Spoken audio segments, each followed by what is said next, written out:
Bon, c'est tout ce qui nous manquait pour balancer la sauce. Hein. Ça fait des semaines qu'on se retient par respect pour certains invités qu'on ne voulait pas associer à notre enquête, mais là, on est obligé.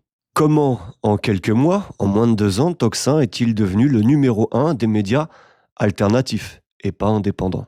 En septembre 2023, il y a 2 ans, Clémence Oudiakova démarre Tocsin, un média présenté comme indépendant, dans la même catégorie que TVL, Géopolitique Profonde ou Livre Noir, aujourd'hui Frontières.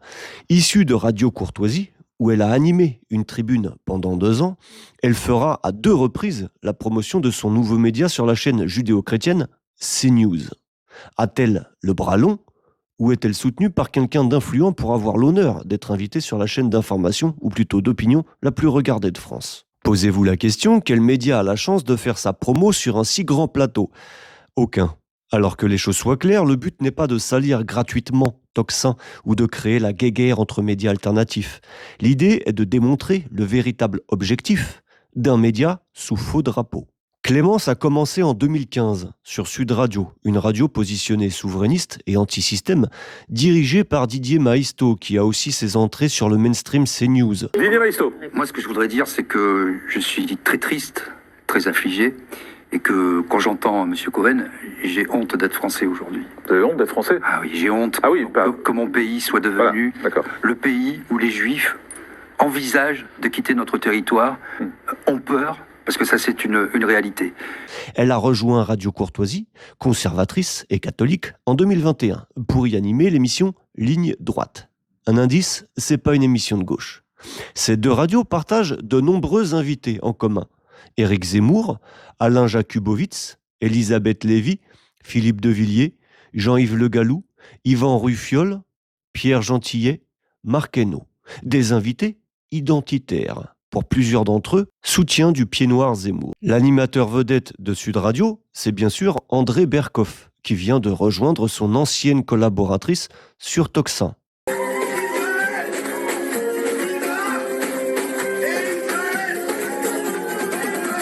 Un ami de Jacques Attali, qui n'est pas vraiment anti-système, puisqu'il prétend l'avoir façonné.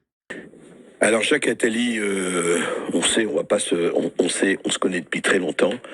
Alors Jacques Attali, moi ce que je voudrais dire au départ, c'est que il y a des gens qui vous aiment, je fais partie, il y a des gens qui ne vous aiment pas, il y a des gens qui sont indifférents. Mais ce qu'on ne peut pas nier, j'ai toujours considéré qu'il était très important de faire un scénario du pire. Passons à la famille de Clémence Oudiakova. Nom de naissance, Cougnache. Son frère Alexandre a été conseiller régional Centre Val-de-Loire pour le Front National en 2015, puis candidat Reconquête, le parti de Zemmour, en 2022 dans le Loiret. Son père, Philippe, ici au micro de Ligne droite, Radio Courtoisie, a été dirigeant du GUD, un mouvement étudiant d'extrême droite qui s'est forgé par la violence dans les années 70. Le bastion des idées d'extrême droite, c'est la faculté d'Assas, où s'est implanté fortement le GUD, le groupe Union Droit. Ce jour-là, l'extrême droite tenait Assas, ils attendaient les gauchistes. En 2022, il était candidat aux législatives de Paris, pour Zemmour. Père et frère sont donc candidats de l'extrême droite judéo-chrétienne de Zemmour, ça c'est réglé. Maintenant parlons financement. Début 2025, le média cherche à recruter 4 nouveaux salariés pour compléter leur équipe de 6. Dans un appel aux dons, la rémunération mensuelle pour ces 4 arrivants est estimée à 4 000 € par tête. Une équipe de 10, donc avec une Clémence et un Berkoff, qui coûtent un peu plus cher que les autres, représente une charge salariale d'au moins 50 000 € par mois, soit 600 000 € par an.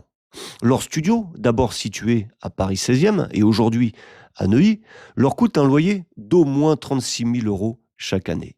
La question est donc la suivante. Comment sont financés ces 650 000 € minimum de dépenses annuelles? Comment un média créé il y a 2 ans peut-il assumer cette dépense? Pour créer Tocsin, Clémence Oudiakova et son associé Guy Delafortelle ont financé personnellement 75 000 € comme c'est indiqué sur leur site officiel. Et ils ont complété par un financement participatif, Tipeee, de 55 000 €. Ils ne bénéficient d'aucune subvention publique et prétendent ne pas dépendre d'un milliardaire. Leur seul revenu serait généré par les réseaux sociaux.